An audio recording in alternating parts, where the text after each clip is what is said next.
Hyperbolic function की video का ये दूसरा पार्ट है और इस वीडियो में हम सॉल्व करेंगे क्वेश्चन नंबर 8 का part number 3। Question number 8 and it's part number 3। और इसके साथ ही साथ जो आपकी दो एग्जाम्पल्स हैं, मशहूर ज़माना दो शॉर्ट क्वेश्चन भी मैं आपको करवाऊंगा। एग्जाम्पल 2 पे question number 1 and question number 2, ये दोनों भी।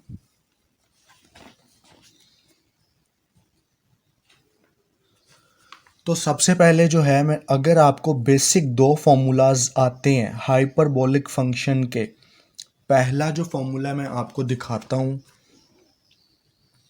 पहला फॉर्मूला है कि हाइपरबोलिक साइन एक्स। मैं आपको फिर से बता दूं कि आप इसको इस तरह भी अगर कंफर्टेबल है पढ़ने में, साइन हाइपरबोलिक एक्स तो पढ़ा जा सकता है, लेकिन किताब ने जो मेथड या तरीका इख्तियार किया है वो हाइपरबोलिक साइन इस तरह से, यानी हाइपरबोलिक को पहले पढ़ना है।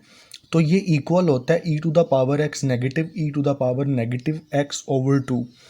और कोस हाइपरबोलिक एक्स की वैल्यू सेम है, बस डिफरेंस ये है कि ये नेगेटिव रिप्लेस हो जाता है पॉजिटिव के साथ। ओके, बिल्कुल ठीक है। अब अगर आप क्वेश्चन को देखें, क्वेश्चन में ये दो चीज़ें हमें रिक्वायर है, कोसेकेंट हाइपरबोलिक और कोटेंजेंट हाइपरबोलिक, या किताब के अंदाज से मैं इसे पढ़ूँ तो हाइपरबोलिक कोटेंजेंट हाइपरबोलिक कोसेकेंट। ये दो वैल्यूज़ जो है हमने इन बेसिक फॉर्मूला से डिराइव कर लेनी है। अगर आपको ज़ुबानी आती है तो बहुत ही अच्छी बात है। ओके, तो कोटेंजेंट हाइपरबोलिक एक्स या हाइपरबोलिक कोटेंजेंट एक्स कैसे फाइंड करेंगे? इसकी जो लॉजिक है वो आपने ट्रिग्नोमेट्रिक फंक्शन वाली ही सेम रखनी है कि कोटेंजेंट ऑफ थीटा इक्वल होता है cos theta over sine theta के। यानी ये सी से अगर स्टार्ट हो रहा है तो न्यूमरेटर में सी वाला लेटर आता है, कॉस ओवर साइन। तो कोटेंजेंट का जो फॉर्मूला है वो भी, कोटेंजेंट हाइपरबोलिक का जो फॉर्मूला होगा वो भी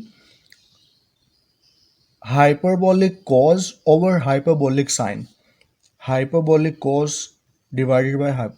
इन दोनों वैल्यूज़ को आप पुट करके सॉल्व करेंगे तो ये वैल्यू बनेगी। अगर आपको ये वाला स्टेप समझ नहीं आया तो फिर आप ये दूसरा तरीका भी देख सकते हैं। दूसरा तरीका क्या है कि आपको पता है कि कोटेंजेंट का फॉर्मूला ये होता है, अगर हाइपरबोलिक एच आ गया तो एच यहाँ पे भी लगा दिया और यहाँ पे भी। अब ये जो बार यहाँ पे हमने लगाई हुई है इसको हम यूज़ करेंगे एज अ डिवीजन सिंबल। तो ये न्यूमरेटर वाला हाइपरबोलिक फंक्शन लिख लिया, इस बार को लिख लिया डिवीजन सिंबल, और ये डिनोमिनेटर वाला। ये दोनों वैल्यूज़ मैंने ये टॉप पे लिखी हैं, ये दोनों वैल्यूज़ यहाँ पे रिप्लेस कर दी। अब ये फर्स्ट वाली वैल्यू एज इट इज़, जब डिवीजन को मल्टीप्लिकेशन में कन्वर्ट करते हैं तो इस वैल्यू का रेसिप्रोकल हो जाता है, यानी नीचे वाली वैल्यू ऊपर और ऊपर वाली वैल्यू नीचे। ये टू इस टू से कैंसिल, इसे अरेंज करके लिखेंगे तो ये वही एक्सप्रेशन आपको मिलेगा जो आपने यहाँ पे पहले ही लिख लिया है। बिल्कुल ठीक। अब जो दूसरी वैल्यू क्वेश्चन में यूज़ होनी है वो है कोसेकेंट हाइपरबोलिक एक्स। आपने इस चीज़ से बिल्कुल नहीं घबराना कि ये CSC क्या है। ये शॉर्ट फॉर्म है कोसेकेंट की, कोसेकेंट की शॉर्ट फॉर्म है CSC। तो हाइपरबोलिक कोसेकेंट इक्वल है 1 ओवर हाइपरबोलिक साइन के, और हमने एक्चुअली में मैंने ये डायरेक्ट लिखा है, वैल्यूज़ पुट नहीं की मैंने, डायरेक्ट रेसिप्रोकल लेकर इसको सॉल्व कर लिया। ये आप खुद भी कर सकते हैं। अब ये दो वैल्यूज़ जो हैं हम अपने क्वेश्चन में रिप्लेस करेंगे और हमारी जो है आइडेंटिटी प्रूव हो जाएगी।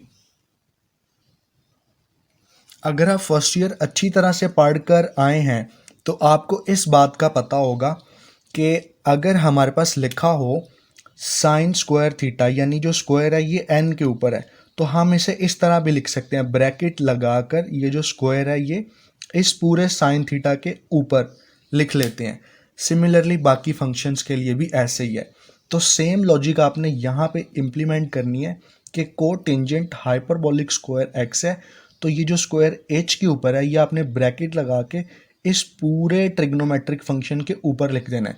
लेकिन अगली बात भी अब गौर से सुन लें जब इन्वर्स हाइपरबोलिक या इन्वर्स ट्रिग्नोमेट्रिक फंक्शन आए तब ये जो है नोट या ये जो प्रॉपर्टी है इम्प्लीमेंट बिल्कुल भी नहीं होती, ये भी आपने पढ़ा होगा। तो ये जो एच के ऊपर स्क्वायर था ये होल स्क्वायर लिख लिया। अब मैंने आपको अभी बताया है कि हाइपरबोलिक को टेंजेंट जो है उसकी वैल्यू क्या है, ये वैल्यू है। ये वैल्यू मैं रिप्लेस करूंगा हाइपरबोलिक को टेंजेंट की जगह पर और बाद में इसको फिर सिंप्लीफाई करूंगा। तो हाइपरबोलिक को टेंजेंट की जो वैल्यू हमने फाइंड की थी वो मैंने यहाँ पर डायरेक्ट पुट कर दिया है। आप कोशिश ये कीजिएगा कि ये वैल्यू आपको ज़ुबानी याद हो तो बहुत बेहतर है। ये स्क्वायर एज इट इज़, ये -1 एज इट इज़। अब दो हमारे पास एक न्यूमरेटर है और एक डिनोमिनेटर है। तो इंडिसेस की प्रॉपर्टी आपने पढ़ी हुई है कि न्यूमरेटर की वैल्यू के ऊपर अलहदा से स्क्वायर आ जाता है और डिनोमिनेटर की वैल्यू के ऊपर अलहदा से स्क्वायर आ जाता है। अगर आप एलसीएम से बाखूबी वाकिफ़ हैं तो पहले आप बार लाइन लगाएं यहाँ पर और ये जो दोनों डिनोमिनेटर है इन्हें मल्टीप्लाई करवा के यहाँ पर लिख दें ऐसे e to the power x negative e to the power negative x, और ये जो स्क्वायर है इसके ऊपर एज इट इज़ आ जाएगा। इन दोनों को मल्टीप्लाई करवा के डिनोमिनेटर लिख दिया। अब इस वन को यहाँ पर मल्टीप्लाई करवाना है और ये जो यहाँ पर डिनोमिनेटर है इसको इस वन से मल्टीप्लाई करवाना है, यानी क्रॉस मल्टीप्लाई करवाना है। ये दरमियान वाला नेगेटिव साइन मैंने वैसे लिख दिया।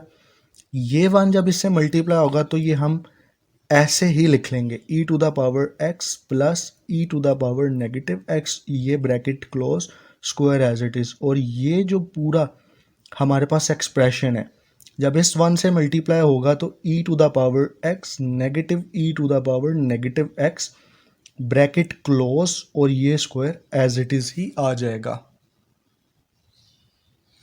अब जो ये न्यूमरेटर में इस बार के ऊपर जो एक्सप्रेशन लिखा है ये एक्चुअली में एक अलजब्रिक फॉर्मूला है जो आप 9th क्लास में पढ़ कर आ चुके हैं। मैं आपको फिर से दिखाता हूँ कि ये फॉर्मूला जो आप पढ़ के आए हैं और बिल्कुल इसी ही की फॉर्म वहाँ पे बनी है।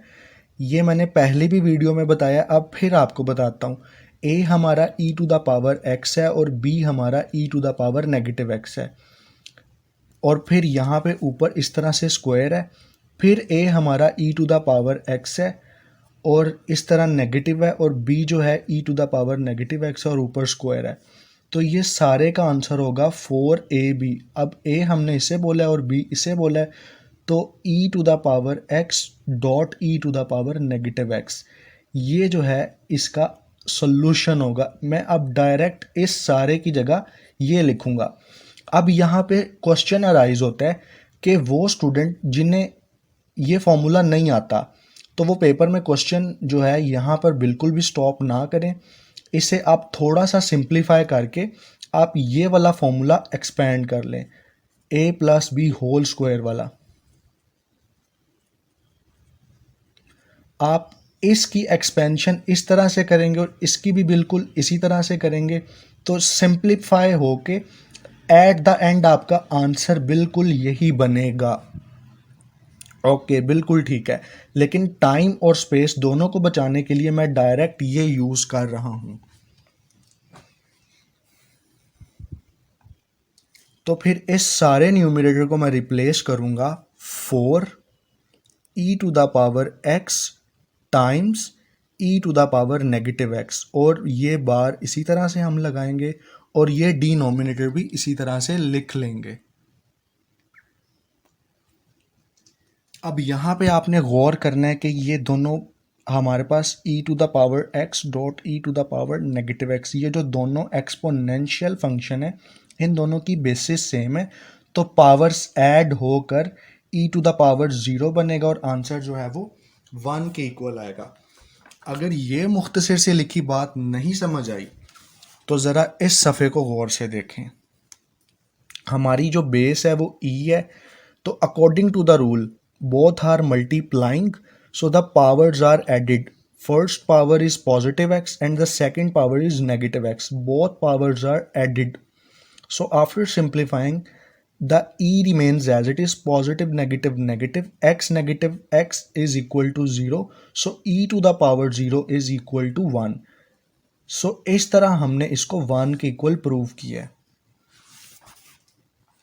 तो फिर ये दोनों जो हैं ये एक दूसरे से कैंसिल हो जाएंगे, तो यहाँ पे 1 और 1 4 से मल्टीप्लाई होकर इसी तरह। अब इसको थोड़ा सा मैं चेंज करके लिखूंगा, 4 को मैं लिखूंगा 2 और ये जो डिनोमिनेटर वाला ये सारा यहाँ पे ऐसे ही कॉपी होगा। तो इस 4 को 2 लिख लिया और एक बड़ी सी ब्रैकेट लगाकर होल एक्सप्रेशन लगाकर इसका स्क्वायर और इसका स्क्वायर बाहर इस तरह कंबाइन लिख लिया। अगेन ये प्रॉपर्टी, अब हमारी ये फॉर्म बनी थी, इसको हमने इसमें कन्वर्ट किया है। आपको याद हो ना हो लेकिन मुझे बड़ी अच्छी तरह याद है कि वीडियो के स्टार्ट में मैंने आपको बताया था कि ये जो हमारा एक्सप्रेशन है ये इक्वल होता है कोसेकेंट हाइपरबोलिक एक्स के। मैं आपको फिर से दिखा देता हूँ कि हाइपरबोलिक कोसेकेंट ऑफ एक्स जो है वो इक्वल होता है इस फॉर्म के जो हमने यहाँ पे बनाई है। तो अब मैं इस वाले को रिप्लेस कर दूंगा इसके साथ।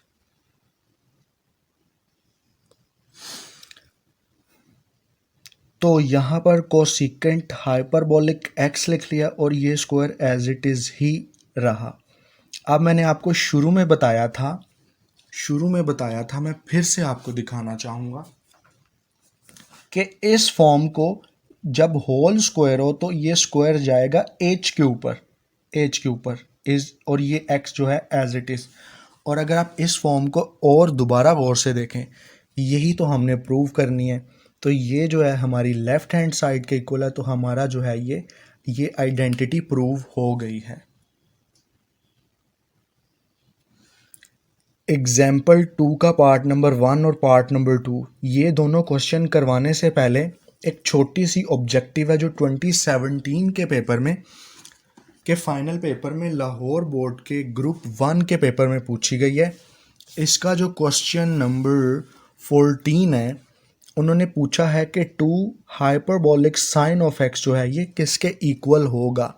क्वेश्चन तो आप कर रहे हैं, बस ये एक छोटी सी आपकी तवज्जो है कि जो आप एक टॉपिक करते ही पुराने पेपर से देख लें कि किस तरह का उस टॉपिक में से क्वेश्चन आया है, तो साथ ही आप उसको सॉल्व करके निशान लगा लें। क्वेश्चन भी साथ हो जाएगा और आपके मल्टीपल चॉइस की प्रैक्टिस भी हो जाएगी। तो ये तो बेसिक्स है, ये तो आप खुद भी कर सकते हैं, लेकिन वो जिन्हें थोड़ी सी डिफ़िकल्टी फेस करनी पड़ रही है उनके लिए मैंने सॉल्व कर दिया। आप सबको पता है कि हाइपरबोलिक साइन एक्स का फॉर्मूला ये है और हमने ये प्रूव करना है, यानी इसकी वैल्यू बतानी है। तो हाइपरबोलिक साइन एक्स की जो वैल्यू है वो मैंने यहाँ पर रिप्लेस कर दी है और ये 2 एज इट इज़, ये 2 इस 2 से कैंसिल। तो ये जो ऑप्शन है ये हमारी करेक्ट है।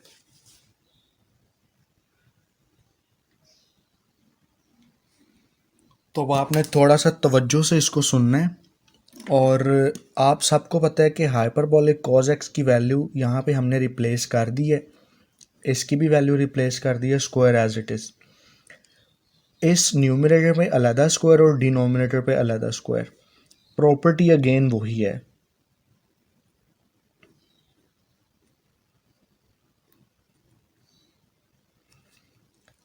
और दोनों डिनोमिनेटर पहले से सेम है तो बार लगाकर 4 एक दफ़ा लिखेंगे और ये जो सारा न्यूमरेटर वाला है कॉपी। ये जो फॉर्म बन रही है again it is a formula, ये सारा ही एक फॉर्मूला है। हाँ, किताब में उन्होंने अलहदा अलहदा स्क्वायर लेके इसको सॉल्व किया है। It's up to you, both methods are absolutely right. तो ये जो फॉर्मूला ये मैं आपको याद करवाना चाहूँगा, तीसरी दफ़ा मैं इस क्वेश्चन में यूज़ कर रहा हूँ। ये जो फॉर्म है a plus b whole square negative a minus b whole square is equal to 4ab, और ये ऊपर अभी भी लिखा हुआ है।